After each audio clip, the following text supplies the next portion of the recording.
estates of Victorian England, there existed hundreds of rules. Rules about speaking, rules about eating, rules about sleeping, rules about where a servant could stand, walk, and even look. But among all those rules, one was feared more than any other.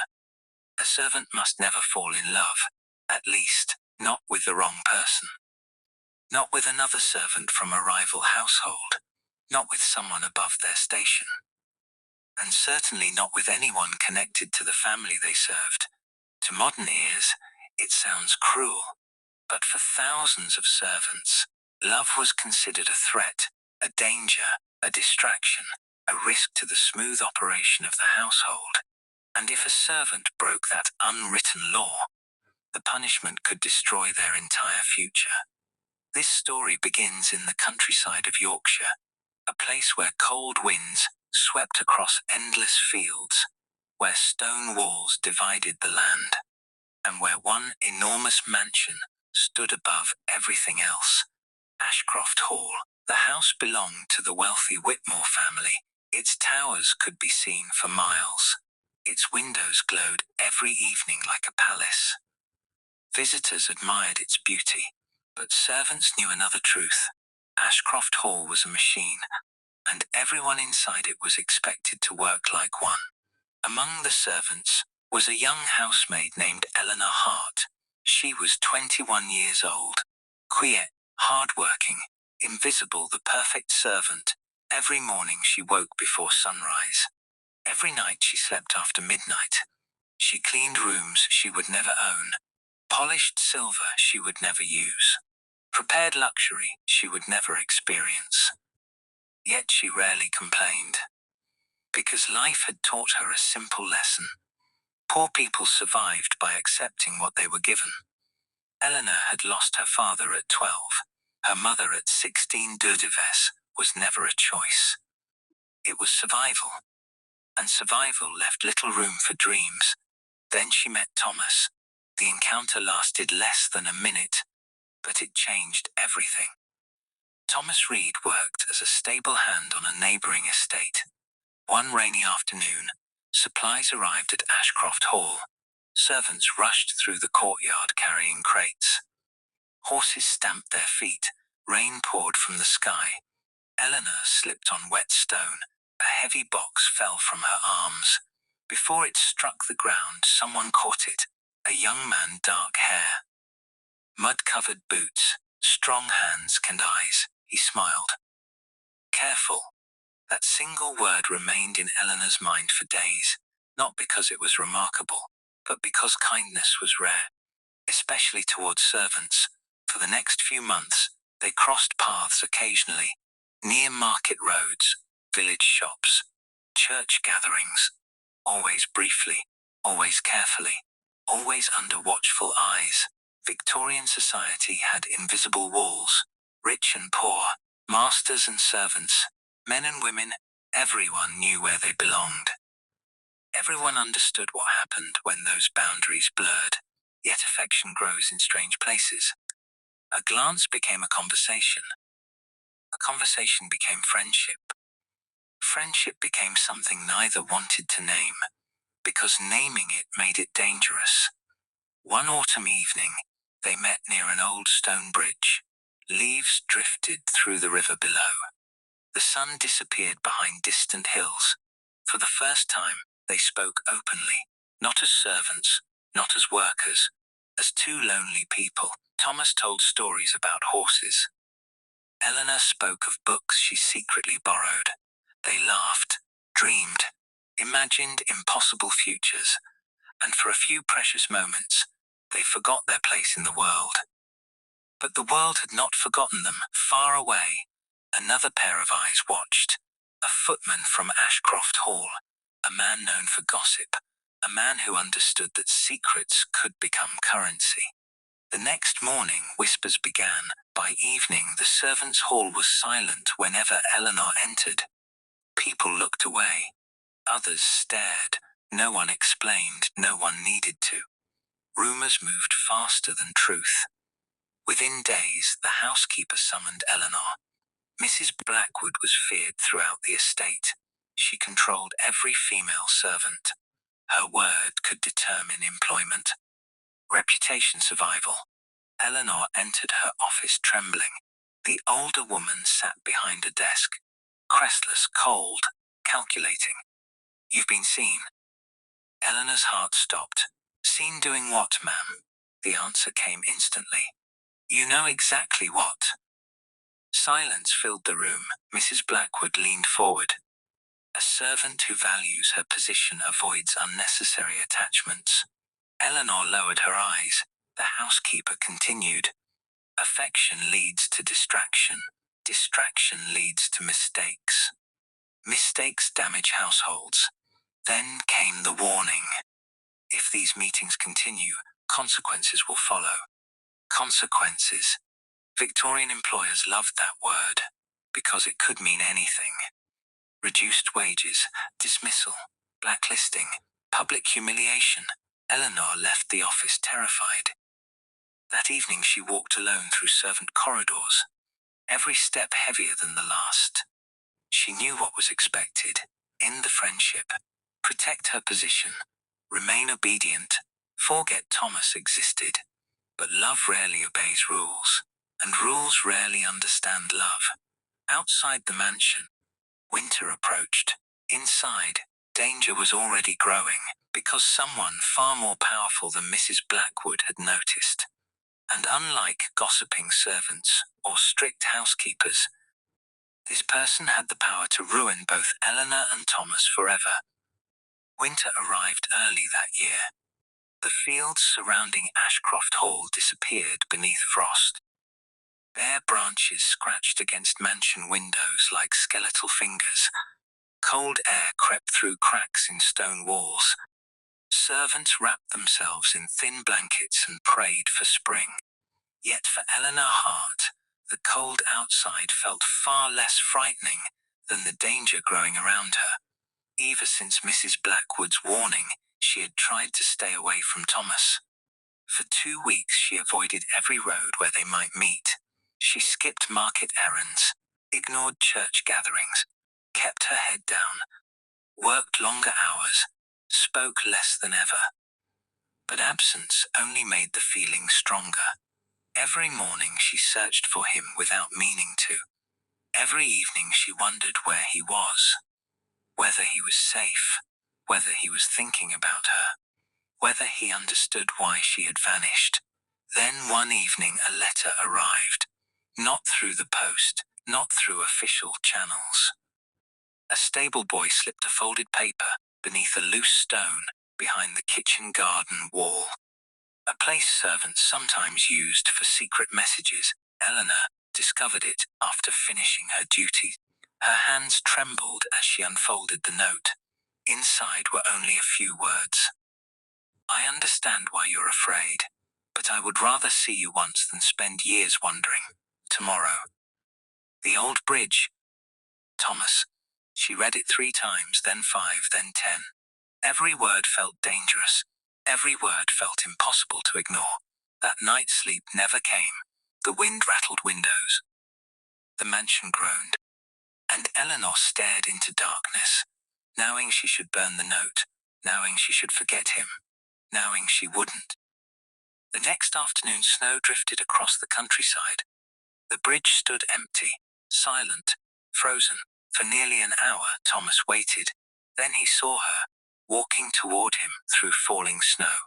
For a moment neither spoke, neither moved. They simply looked at one another. And suddenly all the fear seemed smaller. Not gone, just smaller. Thomas smiled first. "I thought you wouldn't come." Eleanor laughed softly.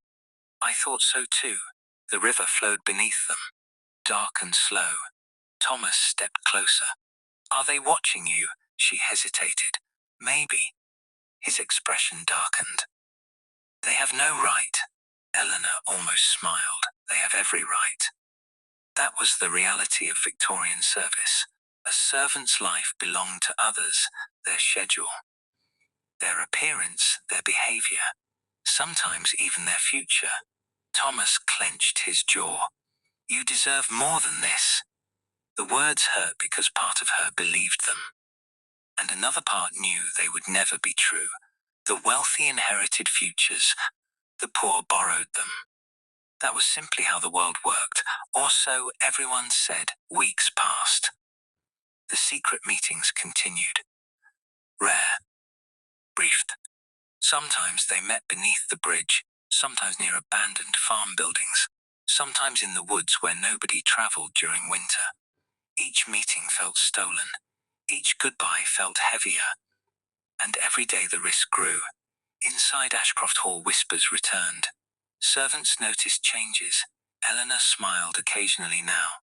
She seemed distracted, hopeful, different. And hope was suspicious in places built on obedience. One evening, two kitchen maids were scrubbing pans beside the fire. Neither realized Eleanor could hear them. She thinks nobody knows. The second maid laughed. They always think that. How long before she's dismissed? Not long. Eleanor froze. The conversation continued. They dismissed Sarah for less. Remember Mary? The other woman nodded.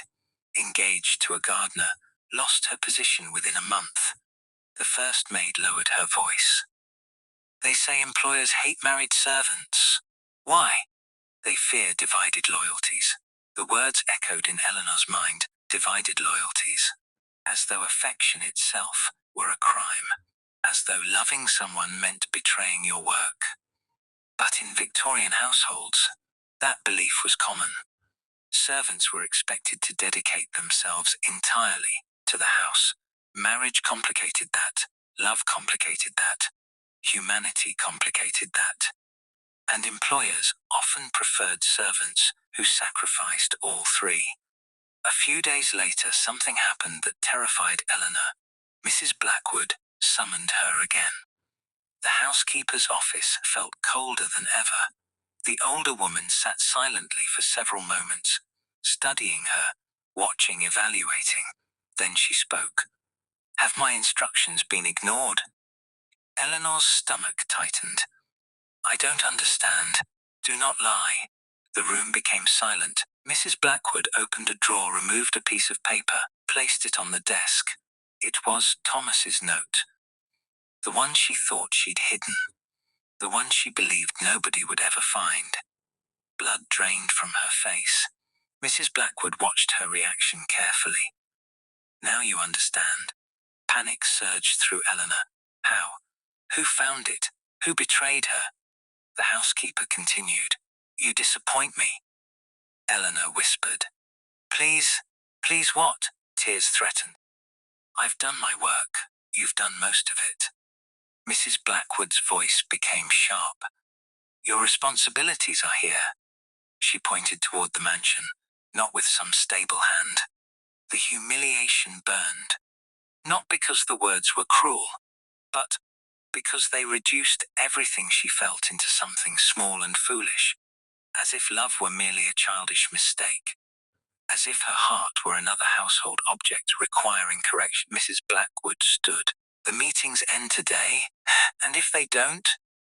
The answer came instantly. You'll leave this house. The threat hung in the air. Dismissal. For wealthy people it meant inconvenience. For servants it meant disaster. Without references, employment became nearly impossible. Without employment came poverty, hunger, workhouses, homelessness. One decision could destroy a life. Eleanor left shaking. Outside snow covered the grounds. Everything looked beautiful. Everything felt hopeless. That night she sat alone in the attic servant dormitory, listening to others sleep, listening to the wind, listening to her future collapsing. Then footsteps approached. Quiet footsteps. Careful footsteps. A shadow appeared beside her bed. It was Margaret, one of the older maids, a woman known for speaking little, working hard, keeping secrets. Margaret sat beside her. For a long moment neither spoke. Then Margaret said something unexpected. I loved someone once. Eleanor looked up, surprised. Margaret stared into darkness. He worked here. What happened? A sad smile appeared. They dismissed him. The room felt colder.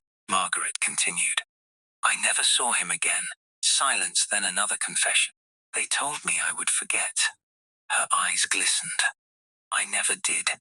For the first time, Eleanor realized something. This wasn't just her story. Hundreds of servants before her had lived the same nightmare. Different names, different houses, same ending, because love was tolerated among the wealthy, celebrated among the wealthy, encouraged among the wealthy. Yet among servants it was often treated as a threat, a problem, a weakness. Margaret squeezed her hand, then whispered words Eleanor would remember forever. Be careful, but don't let them convince you that feeling something is wrong. The older woman stood resigned to her bed, and the dormitory became silent once more. But somewhere beyond Ashcroft Hall, Thomas was making a decision of his own, a decision that would place both their lives in greater danger than ever before. And before winter ended, a betrayal would expose everything. A betrayal from someone neither of them suspected. The betrayal came on a Thursday, a bitterly cold Thursday. The kind of winter night when frost covered every window of Ashcroft Hall. The kind of night when sensible people stayed indoors. But love has never cared much for sensible decisions, especially forbidden love. For weeks Eleanor and Thomas had lived beneath a shadow. Every meeting felt like a risk. Every conversation felt borrowed. Every smile felt stolen.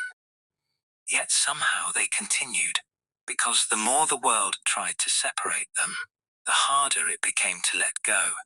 Neither realized that someone was watching. Not Mrs. Blackwood, not the servants. Someone else, someone far more dangerous. 3 days earlier, Thomas had sent another note. This one was different, short, urgent, important. Meet me Sunday night. I have something to tell you. No explanation, no details, just a request. And Eleanor had spent every moment since wondering what it meant. Had something happened? Was he leaving? Had he found better work? Had someone discovered them? Questions filled her mind. The answers would change everything. Sunday finally arrived. Snow covered the grounds. The sky was black. Most of the household slept. The Grand Whitmore family had retired hours earlier. The servants were exhausted after another endless day. One by one candles disappeared throughout the mansion. Darkness settled over Ashcroft Hall. Eleanor waited. Heart pounding, listening, watching, praying. At midnight she slipped from her narrow attic bed. Quickly, carefully. Every floorboard felt like thunder. Every creak sounded like disaster. She wrapped herself in a dark cloak, pulled the hood low, and disappeared into the corridor. The mansion felt different at night. Larger, colder, almost haunted. Moonlight spilled through tall windows. Long shadows stretched across stone floors. Portraits stared from walls. Silent witnesses from another age. Eleanor moved quickly, down servant staircases, past empty kitchens, through storage halls, toward the rear entrance. Within minutes she was outside.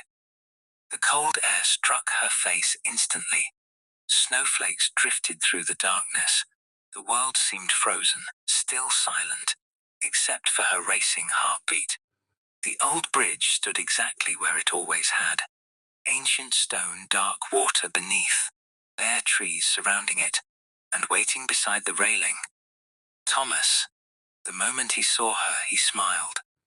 A smile she feared she might never see again. He stepped forward. Eleanor. She almost cried from relief. For a few precious seconds the fear disappeared. The mansion, the rules, the danger. Everything vanished. Only Thomas remained. You sounded worried, she said. I am. The answer chilled her. Thomas looked serious, more serious than she had ever seen him. What happened? He hesitated, then spoke. The estate is being sold. Her stomach dropped. What? My employer is leaving Yorkshire. The words felt unreal, impossible. Everything suddenly became fragile. Everything suddenly felt temporary. Thomas stared at the river. If they leave, I'll have to go too. The silence that followed seemed endless. Finally, Eleanor whispered, "When? Spring." Only one word, yet it felt devastating. Spring. Just a few months away. A lifetime, and no time at all. For several moments neither spoke. Snow drifted around them. The river flowed quietly below. Then Thomas turned toward her. "I don't want to leave." She lowered her eyes. "You may not have a choice." "I do." The conviction in his voice surprised her. For the first time he seemed completely certain, completely fearless. "Eleanor," he reached into his coat, pulled out something small. Something silver. Something that caught moonlight. Her breath stopped. A ring, not expensive, not grand, but beautiful and more precious than anything she had ever owned.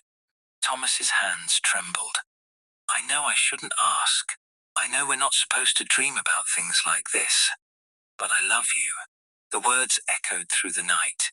Simple, honest, terrifying. "I love you." Nobody had ever spoken those words to Eleanor Hart before. Nobody, her entire life, had been duty, work, obedience, survival. And now suddenly there was something else. Something dangerous, something wonderful. Thomas swallowed hard. "Come with me." The world seemed to stop. "What? Leave?" His voice shook. "We'll find work somewhere else, Eleanor. We can build something." The idea sounded impossible. Impossible, and yet, for the first time she imagined it. A small home. Freedom. No housekeeper. No endless bells. No servants' halls. No fear. Just life. A normal life. Together. Tears filled her eyes, and slowly she nodded. That was the exact moment everything fell apart. A voice exploded from the darkness. "There they are." Both froze. The sound echoed through the trees. Then another voice, and another. Lanterns suddenly appeared. Bright lights cutting through the night. Footsteps, shouting. People running. For one horrifying second, Eleanor couldn't understand what was happening. Then she saw them: servants, footmen, stable workers. And standing among them, Mrs. Blackwood. Her face was cold as stone, victorious, as though she had finally caught a criminal. Not a young woman in love. A criminal. Thomas stepped protectively in front of Eleanor. Mrs. Blackwood looked disgusted. "I warned you." The words struck like a hammer. Eleanor felt sick. Someone had betrayed them. Someone had told her. Someone had revealed everything. The secret was over. Within minutes they were surrounded. No escape. No privacy. No dignity. Nothing. The crowd stared. Whispered. Judged. Some looked uncomfortable. Others looked entertained. Victorian society loved scandal, especially when poor people were involved. Mrs. Blackwood approached slowly, her eyes fixed on Eleanor. "You leave with me." Thomas stepped forward. "No." The answer shocked everyone, even Mrs. Blackwood. She stared at him, a servant daring to refuse authority, a servant speaking back, a servant defending someone he loved. Such things were almost unheard of. The housekeeper's expression hardened. "You have no say in this." Thomas met her gaze, then "Dismiss me." Gasps erupted around them. Nobody spoke to housekeepers like that. Nobody. For a moment it seemed Mrs. Blackwood might strike him. Instead, she smiled. A terrible smile. Cold, cruel. "Certain. You think dismissal is the worst thing that can happen?" The question hung in the air. Then she turned toward Eleanor. "What do you suppose future employers will think?" Eleanor's blood ran cold, because she understood immediately. References, reputation, blacklisting. The invisible weapons of Victorian service. One bad reference could destroy years of work. One accusation could close every door, and powerful people knew it. Thomas understood too. His face darkened. Mrs. Blackwood had won, not through kindness, not through fairness, through fear, the same way society always won, fear. As snow continued falling, Eleanor felt her future slipping away. The dream they had imagined only moments earlier was dying. Crushed beneath expectations, crushed beneath class, crushed beneath rules written by people who would never understand what they had sacrificed. And worse was still coming. Because the next morning, the Whitmore family themselves would hear the scandal. And their decision would determine whether Eleanor and Thomas lost only their jobs. Or everything. The morning after they were caught, Ashcroft Hall felt different. Whispers echoed through every corridor. Servants paused their work whenever Eleanor passed. Kitchen maids exchanged glances. Footmen lowered their voices. Everyone knew everyone. In Victorian service, scandals spread faster than fire. And by breakfast, the story had reached the Whitmore family. Eleanor was summoned to the library, the grandest room in the mansion. Walls covered in books, heavy curtains, a roaring fireplace. And standing beside it, Lord Whitmore himself. A man Eleanor had spoken to fewer than 10 times in 5 years. To him she was not Eleanor Hart, she was simply the maid. The old aristocrat studied her silently. Then he spoke. So, one word. Cold, sharp. Disappointing. Mrs. Blackwood stood nearby, watching, waiting. Enjoying every moment, Lord Whitmore folded his hands. I understand you've become involved with a stable hand. Eleanor lowered her eyes. Yes, sir. The room became silent. Then came the question. Do you deny it? No, sir. Another silence. The answer surprised him. Most servants begged, denied, apologized. But Eleanor was tired. Tired of hiding, tired of fear, tired of pretending. For the first time in her life, she simply told the truth. And strangely, that truth made her feel stronger. Lord Whitmore walked toward the window, looking out over the frozen grounds. For several moments nobody spoke. Then he sighed. You've been a good servant. Eleanor looked up. His words surprised her. I've received no complaints. You work hard. You've been loyal. Then his expression darkened. But loyalty appears to have limits. The accusation stung. Because she had given this house everything. Years of her life. Years she would never get back. Yet one act of love erased all of it. Finally, the decision came. You will leave Ashcroft Hall. The words landed like a hammer. Dismissed. Just like that, 5 years gone, finished. Over Mrs. Blackwood looked satisfied, as though justice had been served, as though love itself had been punished. Eleanor expected tears, expected panic, expected despair. Instead, she felt something unexpected. Relief. A strange relief, because the fear was finally over. No more secrets, no more hiding, no more pretending the worst had happened. And somehow she was still standing. That evening she packed everything she owned. The task took less than an hour. A few dresses, a worn Bible, letters, memories, 5 years reduced to a single small suitcase. Such was the life of a servant. You could spend decades in a house, yet leave carrying almost nothing. Across Yorkshire, Thomas faced his own punishment.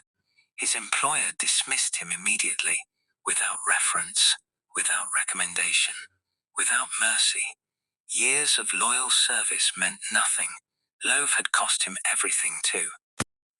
By week's end, both were unemployed, both homeless, both frightened, and both completely free for the first time in their lives. Freedom sounded romantic, until reality arrived. The first months were brutal. Work was difficult to find. Money disappeared quickly. Food became scarce. Some nights they went hungry. Other nights they shared a single loaf of bread. The world had not suddenly become kind. Victorian England remained harsh, especially toward the poor, especially toward former servants with damaged reputations. More than once Eleanor wondered if everyone had been right. More than once fear whispered that she had ruined her life. Yet something remarkable happened. Each time hardship came, Thomas stayed. Each setback, each disappointment, each struggle, he stayed. No employer had ever done that. No wealthy family had ever done that. No mansion had ever done that. But Thomas did. Eventually they found work in a small town. Nothing glamorous, nothing wealthy. Thomas worked with horses. Eleanor helped at a bakery. The wages were modest, the hours long. But the work belonged to them. Their future belonged to them. For the first time, every choice felt like their own. A year later they married. No grand church, no wealthy guests, no expensive celebration, just a small ceremony, simple, quiet, beautiful. The kind of happiness Victorian novels rarely wrote about, because it wasn't dramatic enough, yet it was real. And sometimes real happiness matters more than grand stories. Years passed. Slowly life improved. A rented cottage became a home. The home became larger. Children arrived. Laughter arrived. Peace arrived. The things servants spent their entire lives creating for others, they finally created for themselves. But Ashcroft Hall never completely disappeared. Some memories remained. The bells, the corridors, the endless rules, the fear. And Eleanor often wondered about the servants still trapped there, still obeying, still sacrificing, still believing they had no choice, just as she once had. 25 years later, Ashcroft Hall stood silent. End dying, the world had changed. The Victorian age was ending. The old aristocratic system was weakening. Huge estates struggled to survive. Servants became harder to find. Maintaining grand households became expensive. The age of great mansions was fading. One autumn afternoon, Eleanor returned. Not as a servant, as a visitor. As a free woman, she stood outside the gates, grey-haired now. Older, wiser, stronger. And she barely recognized the place. The mansion looked smaller, sadder, lonelier. The building that once controlled her life now seemed powerless. She walked through the grounds slowly, remembering the kitchen gardens, the servant entrances, the windows she polished, the paths she swept, the bridge where Thomas had told her he loved her. All of it still existed, yet everything felt different, because she was different. Then she noticed something. A young maid, perhaps 16 years old, carrying laundry, looking exhausted, looking frightened, looking exactly as Eleanor once had. Their eyes met, and for a moment time seemed to stop. The girl smiled politely, then continued walking, unaware of the history around her, unaware of the thousands who came before, unaware of the countless dreams hidden behind servant uniforms. Eleanor watched her disappear, and suddenly understood something. History often remembers kings, queens, generals, millionaires, but rarely remembers servants. The people who cleaned the rooms, cooked the meals, raised the children, built comfort for others while receiving little themselves. Their stories vanished. Their names disappeared. Their sacrifices were forgotten. Yet they existed. They mattered. They loved. They dreamed. They suffered, just like everyone else. As evening approached, Thomas joined her at the gates. Older now, hair silver, forks lined with time. Yet his smile remained exactly the same. The same smile that had changed her life decades earlier. He took her hand, just as he had beneath the bridge long ago. "Ready?" he asked. Eleanor looked back one final time at Ashcroft Hall. At the place that had nearly convinced her love was a mistake. At the place that had tried to choose her future. Then she smiled, a real smile, the kind she never wore as a servant. Yes, together they walked away, not defeated, not ruined, not forgotten free. And behind them, Ashcroft Hall disappeared into the fading light, like a ghost from another age. An age where servants were told whom they could love, an age where obedience mattered more than happiness, an age that believed some hearts mattered less than others. But hearts have never cared much for rules, and perhaps that is why Eleanor and Thomas survived. Because in the end, the forbidden thing was never love. The forbidden thing was believing servants deserved it too. The decision was made 3 nights after their dismissal. Eleanor and Thomas would leave Yorkshire, not next month, not next week. Immediately, every day they remained nearby increased the danger. Word of the scandal had spread far beyond Ashcroft Hall. Employers talked. Housekeepers exchanged letters. References disappeared. Opportunity vanished. The longer they stayed, the harder life became. So they planned to leave before dawn, quickly, without telling anyone, without saying goodbye. A new town, a new beginning, a new life. At least that was the dream. But dreams are fragile things, and someone was listening. The evening before their departure, Eleanor returned one final time to Ashcroft Hall. Officially, she was collecting the last of her belongings. Unofficially, she wanted to say goodbye. Not to the house, never the house. To the few people who had shown her kindness, Margaret was among them. The older maid embraced her tightly. For a long moment, neither spoke. Then Margaret whispered, "Don't come back." Eleanor smiled sadly. "I wasn't planning to." Margaret nodded. "Good." Yet there was fear in her eyes, a fear Eleanor didn't understand. Not yet. Hours later, Eleanor packed her suitcase. Everything she owned fit inside. Again, the same small collection of possessions.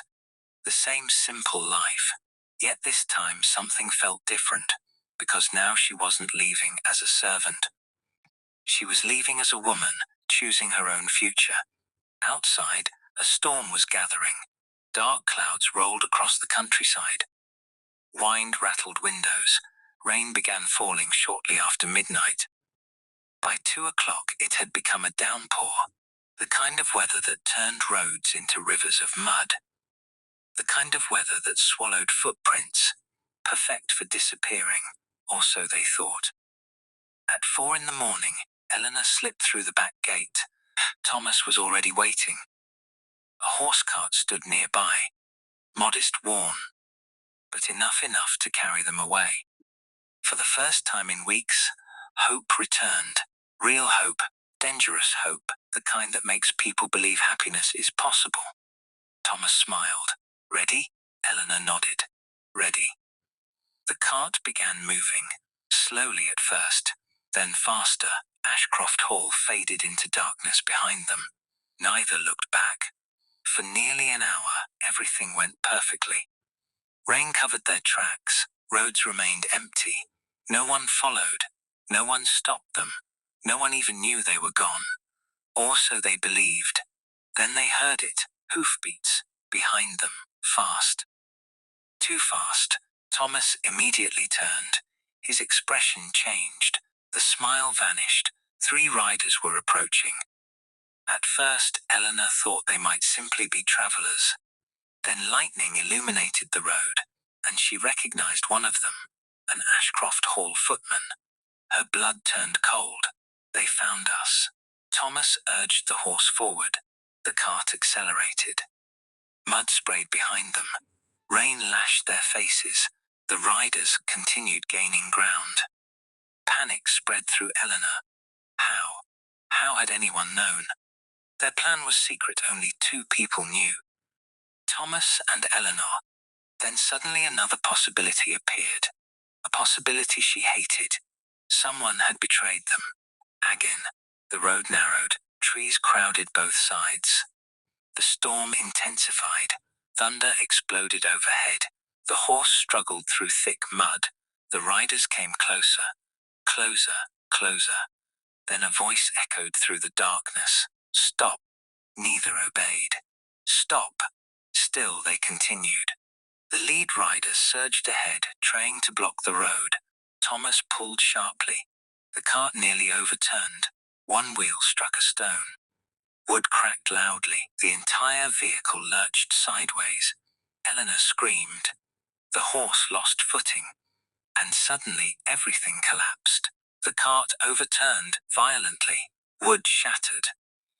Rain filled the air. Pain exploded through Eleanor's shoulder. For several seconds she couldn't breathe, couldn't think, couldn't move. When her vision cleared, she saw Thomas, trying to stand trying to reach her. Then two men grabbed him. A struggle followed. Brief, violent, hopeless.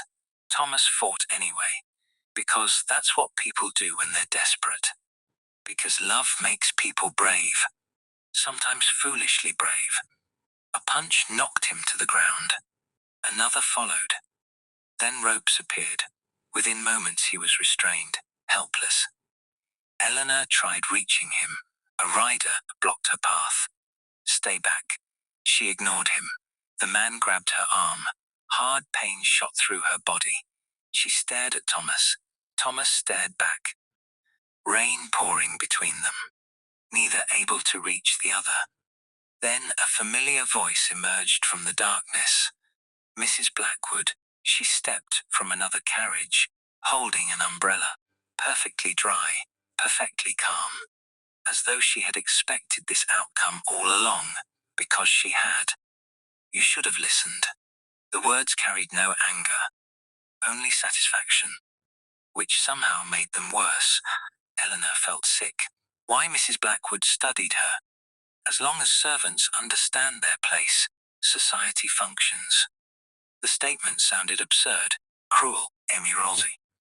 Yet the housekeeper genuinely believed it. Thomas laughed bitterly, a bruised, exhausted laugh. You chased us across the countryside for that. Mrs. Blackwood ignored him. Instead, she looked directly at Eleanor. You had opportunities. You had security. You threw it away. Eleanor surprised herself. No. The answer came instantly. No. You took it away. For the first time, Mrs. Blackwood had no response. Only silence. The storm continued. Thunder rolled overhead. Rain hammered the earth. And in that moment, Eleanor understood something. This was never about rules, never about professionalism, never about loyalty. It was about control. People like Mrs. Blackwood needed servants to obey, needed them to accept less, needed them to believe they deserved less. Because the moment servants began choosing their own lives, the entire system weakened. Eventually the decision was made. Thomas would be taken back, questioned, punished, perhaps charged with disturbing estate property, perhaps something worse. Nobody explained. Nobody cared. As the men prepared to leave, Eleanor broke free and ran toward him. For one brief moment she reached him, grasped his hands, held on, refused to let go. Tears mixed with rain. I'll find you. Thomas smiled despite everything. A tired smile, a broken smile, but still a smile. I know. Then they pulled him away, slowly, relentlessly, until darkness swallowed him, until the sound of hooves disappeared, until Eleanor stood alone on the road, completely alone. The storm raged around her. The future looked hopeless. The man she loved was gone. Her money was nearly gone. Her home was gone. Everything was gone. Yet as she stood in the rain, something hardened inside her, something stronger than fear, stronger than despair, determination, because for the first time in her life, she had something worth fighting for. And before this story ended, Ashcroft Hall would discover that a dismissed servant could be far more dangerous than an obedient one. Part 6. The Price of Love. Final part. The storm had passed. But Eleanor Hart's battle was only beginning.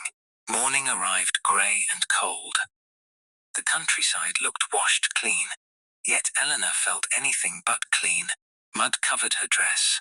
Her hands trembled. Her heart felt broken. The image of Thomas being taken away replayed endlessly in her mind. Again and again and again. She hadn't slept, hadn't eaten, had barely moved. Because somewhere beyond the horizon, the man she loved was suffering. And she could do nothing, or so everyone expected. For most of her life, Eleanor had obeyed employers, obeyed rules, obeyed expectations. Whenever someone in authority spoke, she listened. Whenever society demanded silence, she remained silent. That was how servants survived. But survival was no longer enough. Not anymore. By afternoon, she had returned to the village. The same village where she and Thomas first met. The same village where people now whispered whenever she walked past. The scandal had grown. People loved stories, especially stories involving servants, especially stories involving failure. To many villagers, Eleanor had become entertainment, a cautionary tale, a girl who forgot her place, a servant who reached too high, a woman foolish enough to choose love.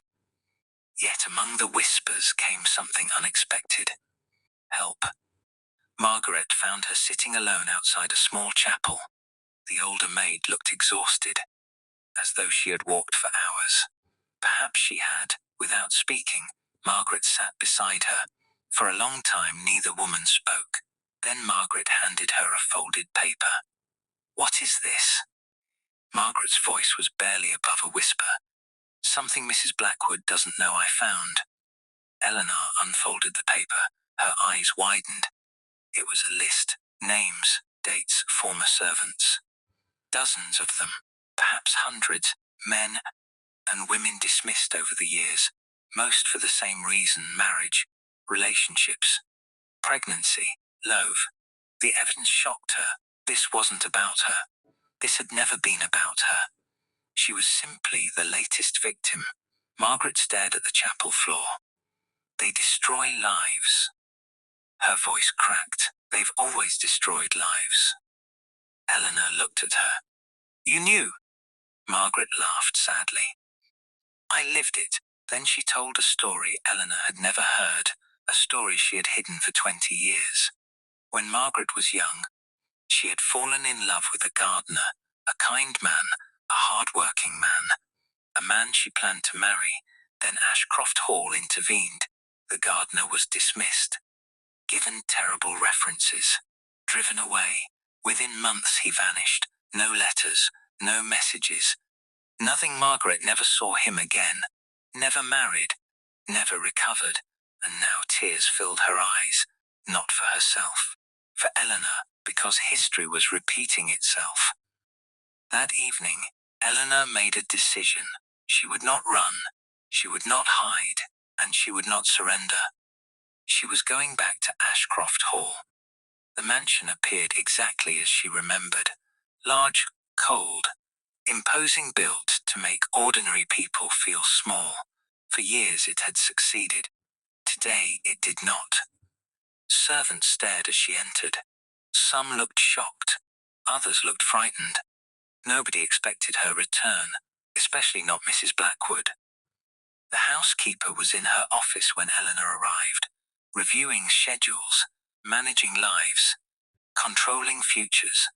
Just as always, when she looked up and saw Eleanor standing there, surprise flashed across her face, then annoyance, then anger. "You shouldn't be here." Eleanor closed the door behind her. "I came for Thomas." Mrs. Blackwood laughed, a cruel laugh. "You're in no position to demand anything." For years those words would have worked. Not today. Eleanor placed Margaret's document on the desk. The smile vanished instantly. Mrs. Blackwood recognized it, and suddenly looked afraid, truly afraid, perhaps for the first time in decades. Eleanor spoke calmly. "You dismissed them." She pointed at the names. "All of them." Silence. "You ruined their futures." More silence. You destroyed families before they even began. The housekeeper's hands tightened. Finally, Mrs. Blackwood exploded. Because someone had to protect order. Her voice echoed through the room. Years of frustration poured out. Years of bitterness. Years of cruelty disguised as duty. You think households survive because of love? She laughed. No. They survive because of sacrifice. Because servants know their place. Because somebody enforces discipline. Eleanor stared at her and suddenly understood everything. Mrs. Blackwood wasn't protecting the house. She was protecting the life she had chosen. A life built upon obedience. A life built upon accepting less. And seeing others escape that fate made her furious. Then another voice entered the room.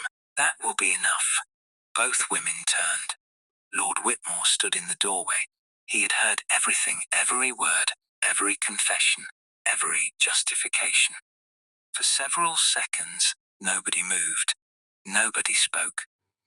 The old aristocrat slowly walked into the office. His expression was unreadable. Then he looked at the document, then at Mrs. Blackwood, then at Eleanor. What exactly has been happening in my household? The question sounded simple, but Mrs. Blackwood couldn't answer. Not honestly, not anymore. For the next hour, servants were questioned, records examined, stories compared, and gradually the truth emerged. Not a crime, not a conspiracy, something almost worse. Decades of needless cruelty, decades of ruined lives, decades of punishments that served no purpose except control. By sunset, Mrs. Blackwood's authority was gone, just like that. The woman who had ruled servants through fear for 30 years was dismissed. Not because she broke the law, because she forgot something important. Servants were people, and people cannot be managed like furniture. But Eleanor cared about only one thing, Thomas. Late that evening, a carriage arrived. A familiar figure stepped down, bruised, tired, exhausted, but free.